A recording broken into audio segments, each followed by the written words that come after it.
3 years ago, actually today, May 4th in 2008, I was diagnosed with having 13 tumors on my spine. And my doctor said I was the first patient that ever looked at him and smiled. And when he asked me why I was smiling, I simply said, because now you're going to fix me and I'm not going to feel this pain for the rest of my life. So it's changed me for the better.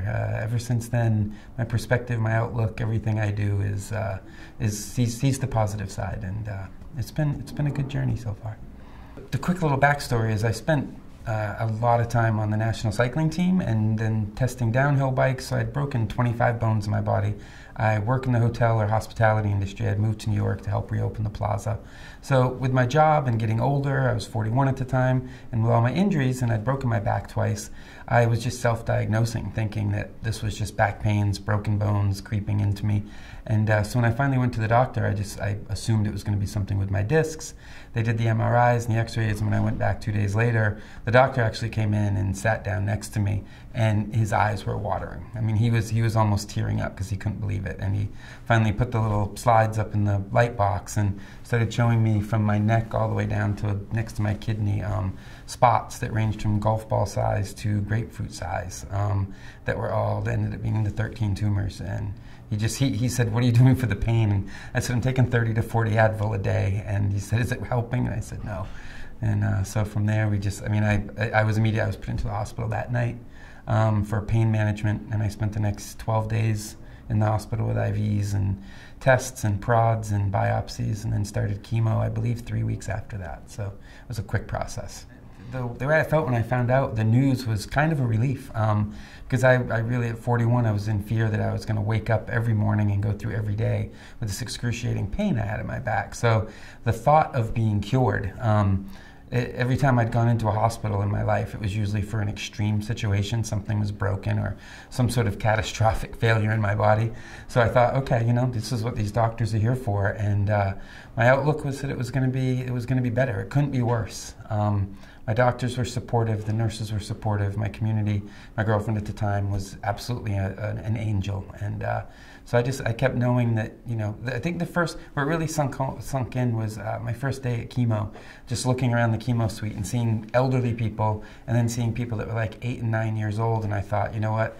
I'm sort of probably got the best of everything right here. I'm not elderly. I'm not a child.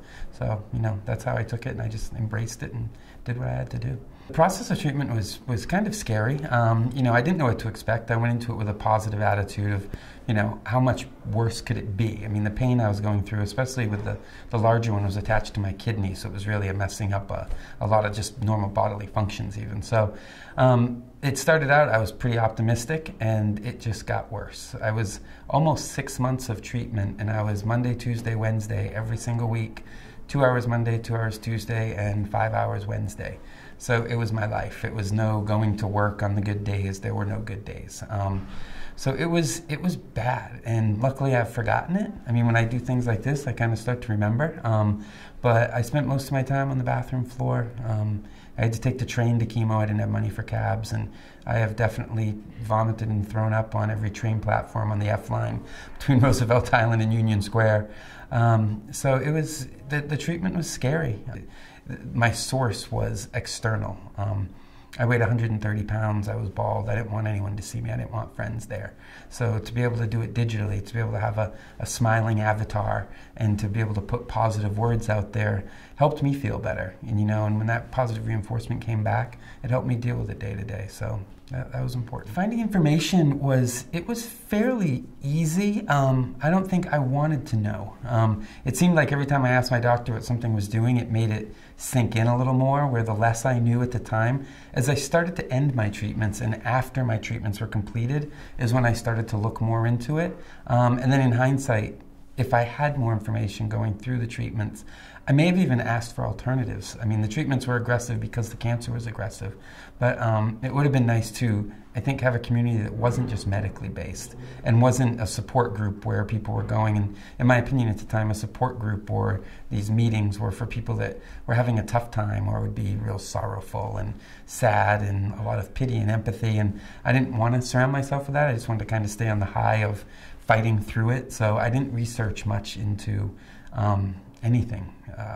But I think a lot of people asked me questions because all of a sudden, being someone that was in treatment, I became an expert, which was kind of funny. So I think, having something like the website, like I Had Cancer, I think will be a really good source for even someone like me. If someone says to me, feels comfortable with their relationship with me and asks a question, it'll be nice to have a resource of a community to go to of people that have experienced and will speak from experience on what might be solutions and ways to get through things. If I found out someone was about to go through chemo or this type of situation, what would I tell them? I would just tell them that it will get better. And if it doesn't, then just stick in there and do everything you can.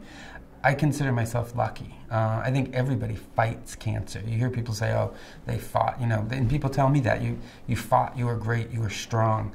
I wasn't strong, I just survived. It was natural instinct to get to chemo every week and get myself out of bed and take the vitamins I was supposed to take and try to survive. So I think what I would tell people is that everyone handles it differently.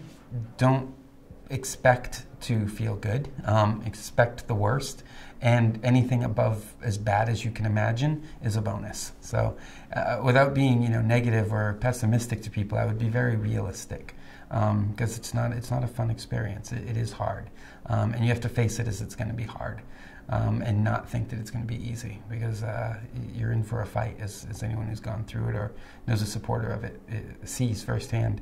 So I would tell them just fight through it and know that it will hopefully end. I think there's a lot of people that are living proof of that.